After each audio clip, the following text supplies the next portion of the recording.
right, this is a Blairing Out with Eric Blair show, and today I'm pleased to have legendary ex-Misfits guitarist Doyle Wolfgang von Frankenstein. How you doing today, Doyle? I'm doing good. So today we're kind of celebrating the release of your new album. Right. It's called Abominator. And you know what? It's a great album. Thank you. Doyle, what was your youth like growing up in Lodi, New Jersey? Just went to school and picked the guitar up like 13 years old. Used to watch my brother and Glenn play in the Misfits. Used to watch them rehearse all the time.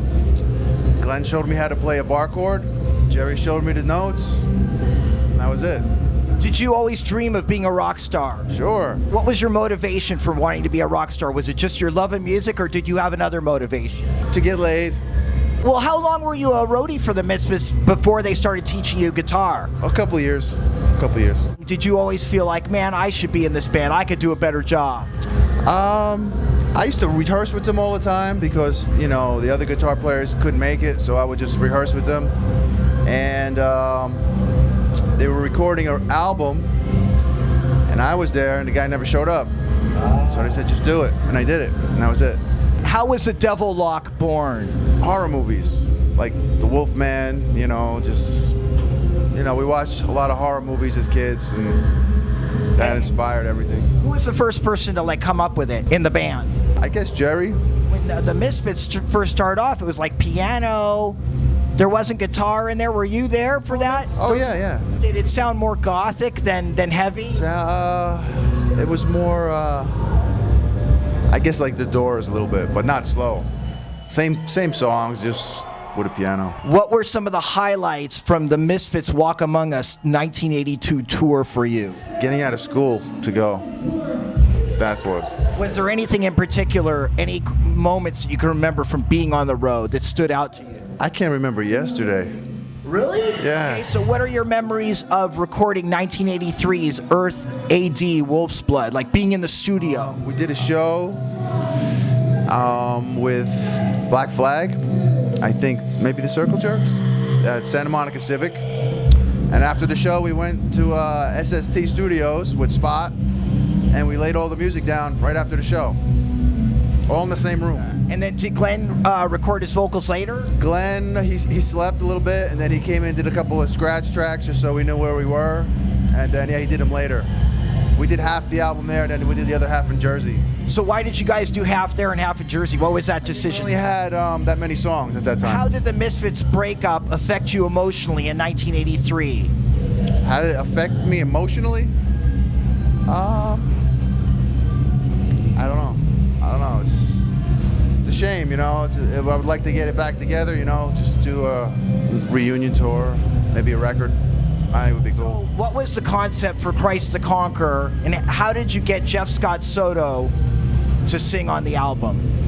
I don't remember how we got him. We listened to him on an Yngwie record, and he sounded cool, so we contacted him somehow, and he said, yeah, I'll do it. It was just us picking the guitars back up, learning how to play, you know, just learning how to record, pretty much. Did you guys see a future with that band? No, we never played. Doyle, do you live by the precepts of sex, drugs, and rock and roll? And if so, do you own it or does it own you? I own it. Do you live by those precepts? Yeah. What's better than that stuff? Why did you leave the Misfits in 2001 then? I couldn't sell something I couldn't believe in. My brother was singing. He hired another guitar player without ever telling me, and it was embarrassing. So you had two guitar players, rhythm? There was no reason for that. Oh, can you pinpoint why the reunion of the original Misfits never came to fruition in 2002? Why? Can you pinpoint why? No, I don't know why. We tried, but I was into it, so it was me. You wanted it to happen? Sure. How did your reconciliation come about with Glenn Danzig in 2005? He called me on the phone, and he says, I'm doing a tour. You want to come play with me? I said, sure. And he goes, I'm starting a label. You got a demo? I said, I sure do. He said, send it to me. If I like it, I'll put it out. And that was it. What is your relationship like with Glenn? I mean, you're on the road with him. Would you consider yourselves close friends? Yes, absolutely. But Glenn is also your employer too, correct? Sure. And how does that work out? Great. What do you consider your greatest achievement to date? My children. So how did your band Gorgeous Frankenstein come together? I was watching my wife. She was a feature stripper. And I used to go tech for her, and I was watching her dance. She's dancing to Pantera, Rob Zombie, Marilyn Manson, all this heavy shit. I'm watching, I'm like, wow, you know what? If this was her band, this would be awesome. You know what I mean? Even if she didn't do nothing. So we took her name and my name and put it together, and I wrote some stuff, and we just tried it. And that worked for you? No, it didn't work. That's why we changed the name of the band. That was a good idea. Yeah, well. You guys did go through a lot of vocalists in that band. Actually, Landon Blood was your first vocalist. Correct. And then what happened to him? He just couldn't tour with us, so. You replaced him with Argyle Goolsby, who was a great singer and a great bass player. Right.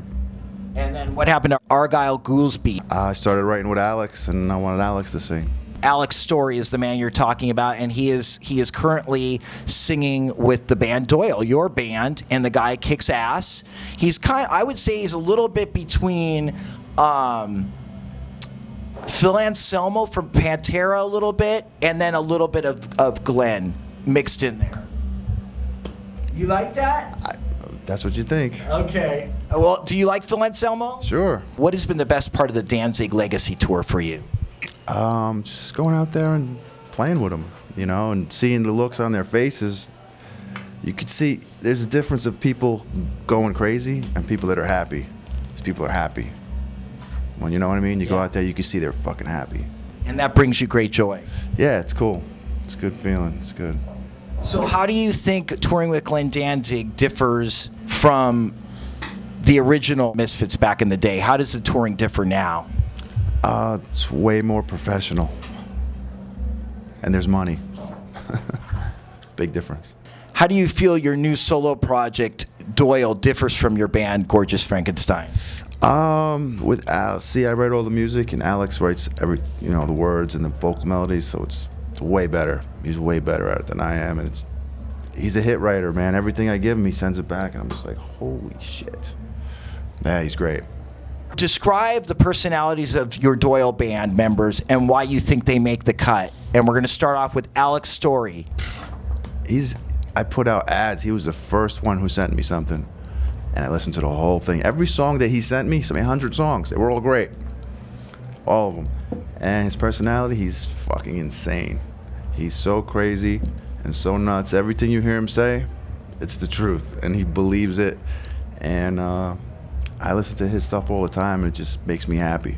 Did you send him the songs with, like, this is my working title for the song, write something around this? No. You just send him the music? Mm-hmm. Left hand, Graham Reaper, the bass player. Graham is, he's a great player. He doesn't miss any notes, and he shows me how to play the songs when I can't remember them. So he's good to have, you know. He plays all the notes. I don't have to. And then your old buddy, the abominable Dr. Chud. That guy is such a kick-ass drummer, man. Yes, he is. He's the ultimate professional. He's insane too. Something wrong with him. It's hilarious, hardworking. It's fun to be around. And doesn't he help with the technical part of the albums too? Yes. He recorded all the drums, and he does all the Pro Tools, and yeah. Doyle, what brings you the most peace in your life right now? There is no peace. Doyle, is it true that you actually have 2 Doyle albums in the can? Yeah, it's true. We got one. We're going to go mix it when I get home. And then the third one, we got at least 10 songs. Your responsibility to your fans? Just to do it, man. Rock it hard. All the time. Give it all you got. Give them what they want. Have you heard a reaction to your new Abominator album from any of your fans? And what kind of reaction are you hearing? They like it. I hear a lot of people like it. At this point in your life, an original Misfits reunion is important to you. Yeah, that would be cool. Would you want to reach out to anybody here? Would you want to reach out to Jerry Only or anything? Not on here, no. What was your reaction when you heard you were going to be performing with Glenn at the Golden God Awards? he called up and asked. He says, "You want to do it?" I said, "Hell yeah, I want to do it." The thing that's unique about this show is that you're going to be playing in front of your peers, Doyle. It's going to be a whole audience of some of the biggest rock stars in the world who you influenced. How does that make you feel? I don't know yet. You're cool with it though, right? No problem with it. Doyle, thank you so much for being on the Blaring Out with Eric Blair show. Okay, man. Blaring Out with Eric Blair with Doyle, signing off. The Blaring Out Show.